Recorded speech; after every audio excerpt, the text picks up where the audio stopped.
नित्यानंद नमस्तभं प्रेमानंद प्रदायिने कल कल्मषनाशाय জাহ্নবাপতয় নমঃ। হরে কৃষ্ণ। নিত্যানন্দ ত্রয়োদশী কবে পালিত হবে 2025 সালে? কোন দিন পালন করব আমরা? মাঘ মাসের শুক্লপক্ষের এই ত্রয়োদশ তিথি নিত্যানন্দ ত্রয়োদশী। নিত্যানন্দ ত্রয়োদশীর কি মাহাত্ম্য রয়েছে? কে ছিলেন নিত্যানন্দ প্রভু? কোন শাস্ত্রে কোথায় উল্লেখ রয়েছে নিত্যানন্দ প্রভুর কথা? এই দিন কিভাবে আমরা পালন করব? কটা পর্যন্ত উপবাস করতে হবে? বাড়িতে খুব সহজে কিভাবে আমরা নিত্যানন্দ ত্রয়োদশী পালন করব? আজকে এই সব বিষয় নিয়ে আমরা আলোচনা করব। সবাই সাথে থেকো। হরে কৃষ্ণ কৃষ্ণ কৃষ্ণ হরে হরে, হরে রাম রাম রাম হরে হরে। হরে কৃষ্ণ ফ্রেন্ডস, রাধে রাধে, শুভ সকাল। কেমন আছো তোমরা সবাই? আশা করছি সবাই খুব ভালো আছো। রাধা মাধব গুরু গৌরাঙ্গী কৃপায় নিত্যানন্দ প্রভু হচ্ছেন দ্রাপরে যিনি বলরাম দাউ যে এসেছিলেন ভগবান শ্রীকৃষ্ণের দাউ দাদা। তো কলি যুগে এই গৌর লীলায় উনি এসেছেন নিত্যানন্দ প্রভু রূপে। দ্রাপরের বলরাম এসেছেন নিত্যানন্দ প্রভু রূপে, দ্রাপরের কৃষ্ণ এসেছেন চৈতন্য মহাপ্রভু রূপে গৌর লীলায়, তাই তো? তো নিত্যানন্দ প্রভুর কৃপা ছাড়া কিন্তু মহাপ্রভুর কৃপা আমরা লাভ করতে পারবো না। তো এই বছর 2025 সালে নিত্যানন্দ ত্রয়োদশী পড়েছে 10ই ফেব্রুয়ারি সোমবার। এই দিন কিন্তু অবশ্যই দুপুর 12টা পর্যন্ত উপবাস করতে হবে। 12টার পর অভিষেক করে প্রসাদ দিয়ে পালন করতে পারবো। তো আমরা ডিটেলসে জানবো এই দিন আমরা কি কি করব। তার আগে আমরা চৈতন্য চরিতামৃত থেকে একটু নিত্যানন্দ প্রভুর মাহাত্ম্যটা আলোচনা করে নিই। তারপরে উনি কোথায় আবির্ভূত হয়েছেন, ওনার মাতা পিতার কি নাম ছিল, সেগুলো নিয়ে আলোচনা করব, ঠিক আছে? তো চৈতন্য চরিতামৃতের আদি লীলায় উল্লেখ রয়েছে, সর্ব অবতারী কৃষ্ণ স্বয়ং ভগবান, তাহার দ্বিতীয় দেহ শ্রী বলরাম। সর্ব অবতারী কৃষ্ণ স্বয়ং ভগবান, তাহার দ্বিতীয় দেহ শ্রী বলরাম। পরমেশ্বর ভগবান শ্রীকৃষ্ণ হচ্ছেন সমস্ত অবতারের অবতারী, শ্রী বলরাম হচ্ছেন তার দ্বিতীয় দেহ। পরবর্তী শ্লোকে বলছে, একই স্বরূপ দোহে ভিন্ন মাত্র কায়ে, আদ্য কায়ে বুজ্য কৃষ্ণ লীলার সহায়। অর্থাৎ তাদের দুজনের স্বরূপ একই, কেবল তাদের দেহ ভিন্ন। শ্রী বলরাম হচ্ছেন কৃষ্ণের প্রথম কায়ভুজ্য এবং তিনি শ্রীকৃষ্ণকে তার লীলায় সহায়তা করেন। পরবর্তী শ্লোকে বলছে, সেই কৃষ্ণ নবদ্বীপে শ্রী চৈতন্য চন্দ্র, সেই বলরাম সঙ্গে শ্রী নিত্যানন্দ। অর্থাৎ সেই আদি পুরুষ ভগবান শ্রীকৃষ্ণ নবদ্বীপে শ্রী চৈতন্য চন্দ্র রূপে আবির্ভূত হয়েছেন এবং তার সঙ্গে শ্রী নিত্যানন্দ প্রভু রূপে শ্রী বলরাম আবির্ভূত হয়েছেন। সংকর্ষণ কারণত সায়ী, গর্ভদোষায়ী ও পয়হব্দিশায়ী, শেষশ্চ যশাংশ কলাশ্চ নিত্যানন্দ অক্ষরম শরণং মমাস্তু।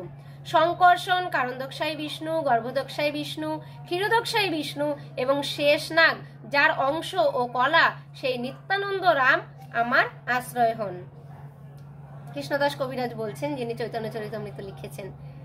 শ্রী বলরাম গোসাই মূল সংকর্ষণ, পঞ্চরূপ ধরি করেন কৃষ্ণের সেবন। শ্রী বলরাম হচ্ছেন মূল সংকর্ষণ, তিনি 5টি রূপ ধারণ করে শ্রীকৃষ্ণের সেবা করেন। হরি বল। আপনি করেন কৃষ্ণ লীলার সহায়, সৃষ্টি লীলা কার্য করে ধরি চারিকায়। তিনি নিজে শ্রীকৃষ্ণের লীলায় সহায়তা করেন এবং অন্য 4টি রূপ ধারণ করে তিনি সৃষ্টি কার্য সম্পাদন করেন। সৃষ্টাদিক সেবা তার আজ্ঞারও পালন, শেষ রূপে করে কৃষ্ণের বিবিধ সেবন। শ্রীকৃষ্ণের আজ্ঞা পালন করে তিনি সৃষ্টি কার্য সম্পাদন রূপ সেবা করেন এবং শেষ রূপে তিনি বিবিধভাবে শ্রীকৃষ্ণের সেবা করেন। সর্বরূপে আস্বাদয়ে কৃষ্ণ সেবানন্দ, সেই বলরাম গৌর সঙ্গে নিত্যানন্দ। সর্বরূপে ইনি শ্রীকৃষ্ণের সেবা রূপ আনন্দ আস্বাদন করেন। সেই শ্রী বলরাম হচ্ছেন শ্রী গৌর সুন্দরের নিত্য সহচর শ্রী নিত্যানন্দ।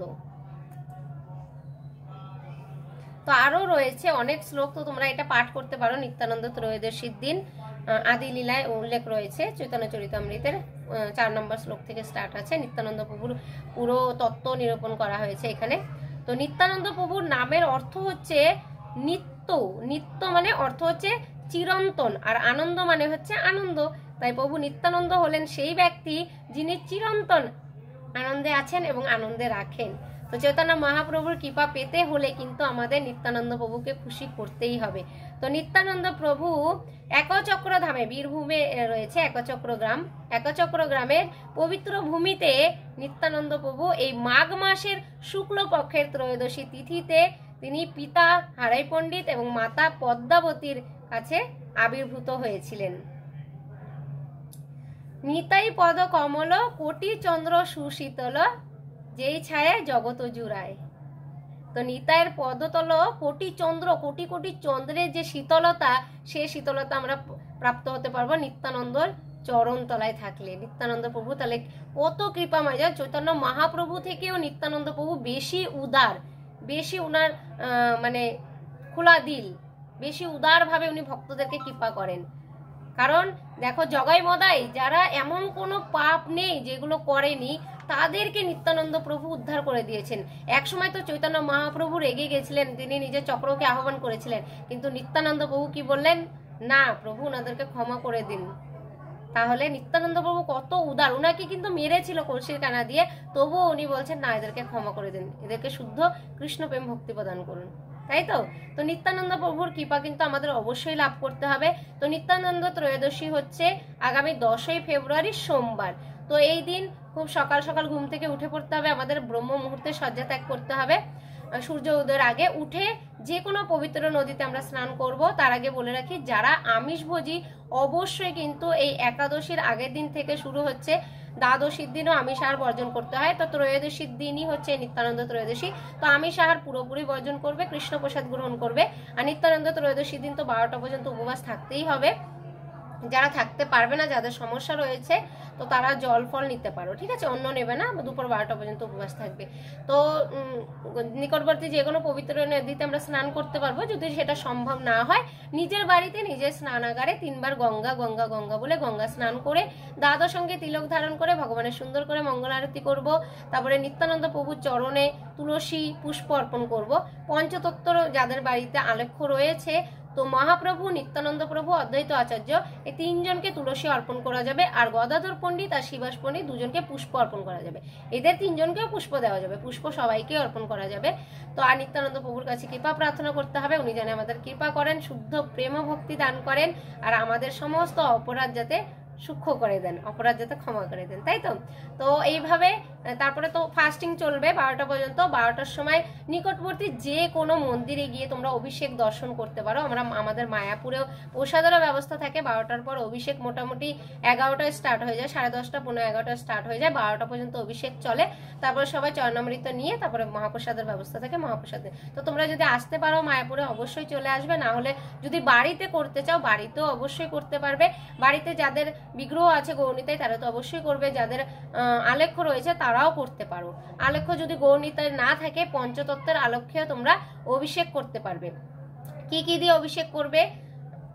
গঙ্গা জল তো নেবেই, তার সঙ্গে দুধ, দই, ঘি, মধু নেবে, আর হচ্ছে মিশ্রিত জল বা চিনির জল, আর ওটার সঙ্গে নানা রকমের ফলের জুস মেশাতে পারো, তারপর ডাবের জল মেশাতে পারো। ওইগুলো দিয়ে সুন্দর করে ভগবানের অভিষেক করবে, ভগবানকে ধূপ দান দীপদান করবে, আরতি করবে সুন্দর করে, তারপরে ভগবানকে ভোগ নিবেদন করবে। নানা রকমের ব্যঞ্জন রান্না করতে পারো, ভগবানের তো দুধের জিনিস খুবই প্রিয়। আর নিত্যানন্দ প্রভু একটু টক জাতীয় জিনিসগুলো পছন্দ করেন, তো একটু আচার, চাটনি, মুরব্বা এই টাইপের রান্না করেও ভগবানকে, তারপরে নানা রকমের পিঠে, পুলি, কত রকমের তো আইটেম হয়, তো ওইগুলো রান্না করে ভগবানকে ভোগ নিবেদন করবে। ভোগ নিবেদন করার পর তারপরে সবাইকে চরণামৃত দান করে সবাইকে দিয়ে তারপরে ওই প্রসাদটা সবার মধ্যে বিতরণ করবে। তো এইভাবে আমরা নিত্যানন্দ প্রভুর কৃপা কিন্তু খুব সহজেই পেতে পারি। তো যাদের না খেয়ে অসুবিধা, কোনো সমস্যা নেই, 12টা পর্যন্ত জল আর ফল নিতে পারো। আর 12টার পর অভিষেক যে শেষ হয়ে যাচ্ছে, তারপরে যেই অন্ন প্রসাদ বা রুটি প্রসাদ, যে কোনো প্রসাদ দিয়ে তোমরা পালন করতে পারো, কিন্তু কৃষ্ণ প্রসাদ দিয়ে কিন্তু অবশ্যই পালন করতে হবে, ঠিক আছে। তো নিত্যানন্দ প্রভুর চরণ কমলে যদি আমরা একটু ঠাঁই পাই, উনার চরণ হচ্ছে কোটি চন্দ্র, কোটি কোটি চন্দ্রে যা শীতলতা পাওয়া যায়, সেই শীতলতা আমরা শুধুমাত্র নিত্যানন্দ প্রভুর চরণতলায় আমরা পাবো। তো নিত্যানন্দ প্রভুর কৃপা খুবই দরকার। তো এই সুবর্ণ সুযোগটা কেউ হাতছাড়া করবো না। আমরা সবাই মিলে আগামী 10ই ফেব্রুয়ারি সোমবার অবশ্যই নিত্যানন্দ ত্রয়োদশী পালন করব। কি করবে তো অবশ্যই কমেন্ট করে জানিও। নিত্যানন্দ প্রভু কি জয়। আর নিত্যানন্দ প্রভুর প্রণাম মন্ত্র বলে নিত্যানন্দ প্রভুর চরণে কিন্তু পুষ্প অর্পণ করবে। নিত্যানন্দ নমস্তভং প্রেমানন্দ প্রদায়িনে কলো কলমোশনাশয় জানবা পতয়ে নমঃ। এসো সচন্দন গন্ধ পুষ্প শ্রী নিত্যানন্দ প্রভু নমঃ বলে নিত্যানন্দ প্রভুর চরণে দিয়ে দেবে। তো সেটা আমি নিত্যানন্দ প্রভুর যে প্রণাম মন্ত্রটা সেটা আমি দিয়ে দিচ্ছি স্ক্রিনে, তোমরা স্ক্রিনশট নিয়ে রাখতে পারো, আর না হলে হ্যাঁ স্ক্রিনশট নিতে পারো, না হলে নামহট্ট পরিচয় গ্রন্থে ওটার মধ্যে উল্লেখ রয়েছে। তো আশা করছি তোমরা সবাই নিত্যানন্দ ত্রয়োদশী ব্রত অবশ্যই করবে, আর নিকটবর্তী ইস্কন মন্দিরে যদি যেতে পারো তাহলে অবশ্যই গিয়ে অভিষেক দর্শন করবে, আর বাড়িতে করতে পারলে তো কোনো ব্যাপারই না, বাড়িতেও করবে। তো ভিডিওটি ভালো লাগলে লাইক শেয়ার কমেন্ট করে পাশে থেকো। হরে কৃষ্ণ কৃষ্ণ কৃষ্ণ হরে হরে, হরে রাম রাম রাম হরে হরে। চ্যান্ট হরে কৃষ্ণ মহামন্ত্র অ্যান্ড বি হ্যাপি। দেখা হচ্ছে পরে নেক্সট ভিডিওতে। সবাই ভালো থাকবে, সুস্থ থাকবে, কৃষ্ণ ভাবনাময় থাকবে। হরে কৃষ্ণ, রাধে রাধে। শ্রী নিত্যানন্দ প্রভুর প্রণাম মন্ত্র। নিত্যানন্দ নমস্তভং প্রেমানন্দ প্রদায়িনে কলৌ কলমোশনাশায় জাহ্নবাপতয়ে নমঃ। নিত্যানন্দ প্রভু কি জয়।